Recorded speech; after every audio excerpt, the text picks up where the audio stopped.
How will today's children function in a dangerous world? What means will they use to carve the future? Will they be equipped to find the answers to tomorrow's problems? When you think about traditional learning, you think of a student sitting in a classroom and being talked at. Now I imagine a lot of you are still thinking... They are supposed to be a sponge. The teacher tells them information and they suck it up. That's not the real world. Having them actively engaged, learning about things in their community and doing projects that they care about is giving them that ownership of their learning. It's making them lifelong learners. It's giving them the critical thinking and problem-solving skills that they need as soon as they walk out of your classroom into the real world.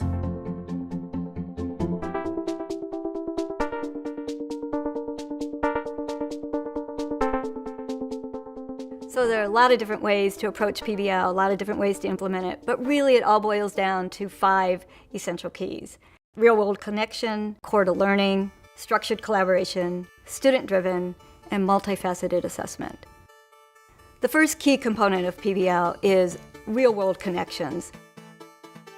And really what this entails is having an authentic problem that drives the curriculum. So students are given this question, for example, what's in our water and how did it get there? And then the students choose different paths to explore that question. One of the problems in the ocean is that with the higher amount of CO2, calcifying organisms are decreasing. We're testing to see how well life in the ocean lives without calcifying organisms. When the students know that what they're doing in a classroom has an audience outside the classroom, it really helps them deepen their thinking on it. I think that is pretty authentic in terms of what the future work world holds. So the second commonality is the PBL unit provides academic rigor. This is not something that teachers would add at the end of a unit because they learned all the content they're supposed to learn already, and so this is, the fluff that they can do at the end. This is the unit. This is the way that they learn the content. So what's your standards you're going to be covering? We're going to do 5A, which is analyzing scenes, and this is huge in this book. When you can show that you're incorporating the standards, building these projects that aren't fluffed, a lot of eyes and ears open, because people are hungry for that. Structured collaboration refers to allowing the students to work together, but giving them a structure within which to work. Our project was to create a aquaponics system, and we had several people working on it. In my case, I was kind of the team leader.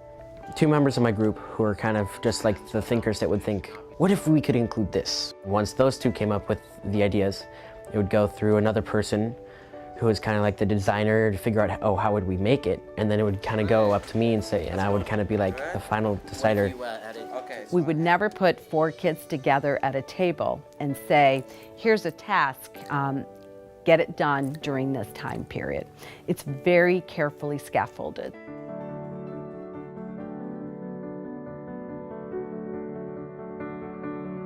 There's an interesting shift in roles that happens in a PBL unit. The teacher becomes more of a facilitator, and the students take more control. You guys are the Red Cross responders. You already looked at news broadcasts, and you took down some notices and wonderings. You need to take all of this, and you need to bring it together. So I have to write down the aspects of the news broadcast? You got it, exactly. So Kasim's got it. Kasim can give you some ideas on how to start. But as a facilitator, the teacher needs to be able to ask good questions. She needs to redirect if necessary, give hints but not answers. And that's really an interesting role for teachers to learn how to do. Multifaceted assessment refers to assessment being integrated throughout the entire PBL unit. I do a lot of formative assessments. It's not a test at the end of the week or the end of a unit.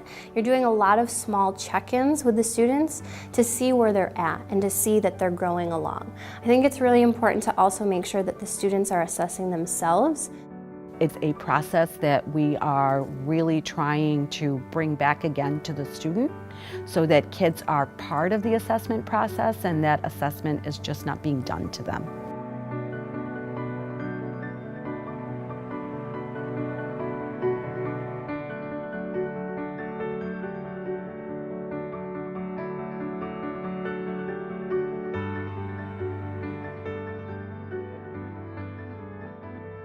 Our students would blossom under this approach. They learn that they have voice and choice, and teachers would probably, in the end, find it easier and more fulfilling. We'd probably have a whole lot less burnout. I mean, this is really an exciting way of teaching.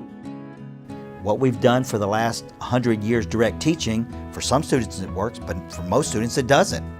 So for us, project-based instruction is a way that we can reach all students and get them engaged.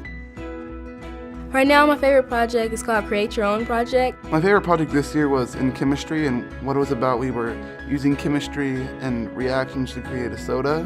It's a video production class, and we're making a kid show. We're calling it the Dojo Show. We're learning about spatial diffusion, Black Death, the Columbian Exchange. Reactions like double replacement, combustion, things like that. We're basically the teachers in this, so we're gonna create a rubric, our group contracts, and we're gonna launch this project to our class. We're learning how to collaborate and also work towards a creative goal. It helps us get into that creative mindset that really is something that's hard to find in any other high school.